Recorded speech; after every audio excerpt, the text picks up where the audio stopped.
Welcome to Not Milk Never Milk. Subscribe if you're lactose intolerant. In this video, I will explain how to make hard hair. First, ensure your hair is freshly washed and towel dried, leaving it slightly damp. This provides the ideal base for product absorption and styling. Next, select a high-quality, strong-hold styling product. Gels, waxes, or even some pomades work wonderfully for creating a firm texture. Dispense a small amount, about a dime-sized portion, into your palm. Rub your hands together to emulsify the product before application. Now let's talk about applying the product effectively. Work the product through your hair, starting from the back and moving forward. Ensure every strand is coated, from the roots to the tips.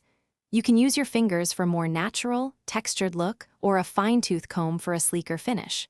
Remember, it's always better to start with a smaller amount and add more if needed, rather than over-applying initially.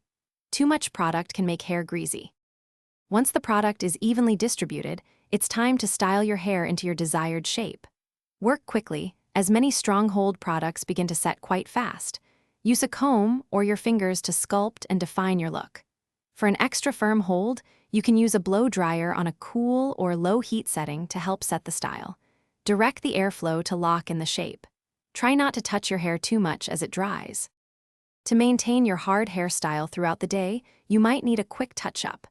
A very small amount of product, perhaps a pea-sized portion, can refresh your look without making it heavy.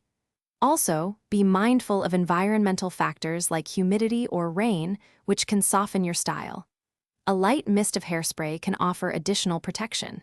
And hey, for those looking to simplify their daily routine, check the description for a link to some fantastic leak-proof meal prep containers and other great deals. They can really help you stay organized. Thanks for watching. If this was helpful, leave a like and consider subscribing. See you next time.